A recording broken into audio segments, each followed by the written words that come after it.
Dana White's Contender Series Season 9, Episode 3 just took place. It was a good one. We got 5 finishes and 5 fights, but I just have to say, what happened to white Americans? Have white Americans just completely fallen off to the point where they're just so horrible fighters, equivalent to Indians and Japanese people? Like, what happened? My theory is that when you're a white American that grows up in a comfortable suburbia type of environment, you don't have like the harsh upbringing that these guys from Brazil have, these guys from the Caucasus have, or many other regions of the world, really. Even European fighters, they're developed. They're developed countries, but you see like RDR versus Bo Nickel, there's like a sense of grit and toughness that Europeans have, especially in like the Soviet bloc, like the post-Soviet Warsaw Pact countries like Poland and Romania, Ukraine, Eastern Europe in general. They're better than white Americans. It's really sad. Miller versus Gondra.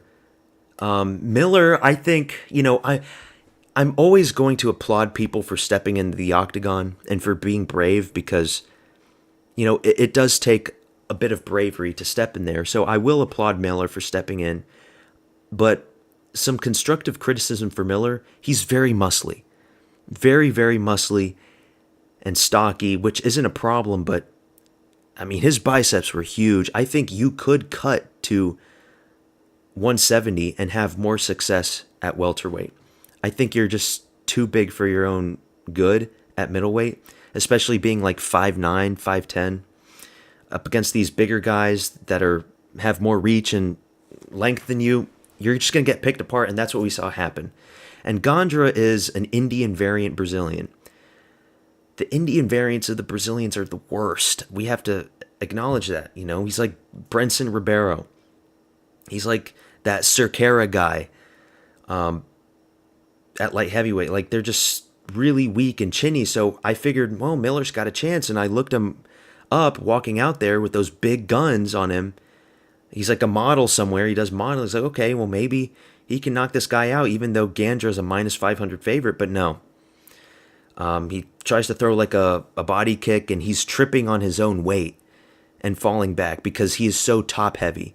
His shoulders, his biceps, like just way too big for your own good. Please cut down. And he got picked apart by Gandra, and now we have to see Gandra in the UFC. So another Brazilian. There's just so many Brazilians in this sport now, and there's more coming because Barbosa also beats up Wilson. I thought Wilson had a good chin on him at first with the knockdown, but gets picked apart by the jab when you're a shorter fighter and you have the reach advantage. No excuse. Again, I applaud you for bravery, but was this I think this was the guy that had like his entire fan base watching in his hometown. So that sucks for them. But yeah, Barbosa's good, stocky guy. I don't think he's going to make it that far at featherweight, but I'll be paying attention to him. Yakayev versus Lawrence. Now, this one was really pathetic. This one was really bad for Lawrence. It says he's from Turkey. He's a Chechen guy from Chechnya.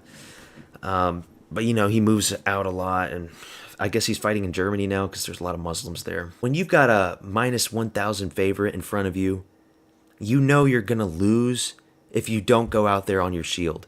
Don't crumble into a ball. Like, throw something. Throw those big hooks. One might land. But it was just a really shitty performance from him. And I have to say, Yakayev, he's got the exact same haircut and hairstyle that I do. It was crazy.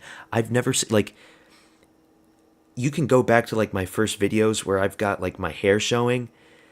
And it's exactly the same as mine. And I don't think I've ever seen that kind of hairstyle on any other person. It's like a comb over, but there's like hair that like comes to the side. And I've always had people criticize me, like barbers criticize me, like, you got some weird hair, bro. It's like, you have very thick hair. And I was like, whoa, that guy's got my same haircut. But yeah, Lawrence, apparently he's like a programmer. Go back to Blizzard HQ. You don't belong in the octagon. I don't want to be mean. I don't want to sound like a hater, but it's true. You don't belong in the octagon. Perez versus Souza. This was an actual competitive fight because it didn't include a white American fighter. Who would have thunk? When there's no white Americans, the fight's actually competitive. Perez was actually doing pretty decent at first, but Souza, I knew Souza was going to win because this is the guy that knocked out Mauricio Rufy. I think I've got it here. I'll show you the Mauricio Rufy knockout. That's Mauricio Rufy right there, just getting chinned. That's the Brazilian McGregor just getting annihilated by Souza. So, yeah, we've got that guy in the UFC now. Good win from him. Sucks for Perez. And then this fight, I want to talk about this one. So, Dante Johnson apparently is a 5'8" heavyweight. I don't really think he's 5'8". He's got to be like 5'10". There's no way he's 5'8". I don't think a 5'8" heavyweight could ever be competitive. And I know he's fighting at 209 pounds, but still, he's got to be like 5'10" at least. Because right here, it says that he's 5'8". 209 pounds. Why not just fight at light heavyweight? You can cut 5 pounds. You can cut 4 pounds. No big deal. What is it about heavyweight that makes you want to fight in that division? But he beats Darian Abbey. Is that his name, Darian Abbey? Yeah.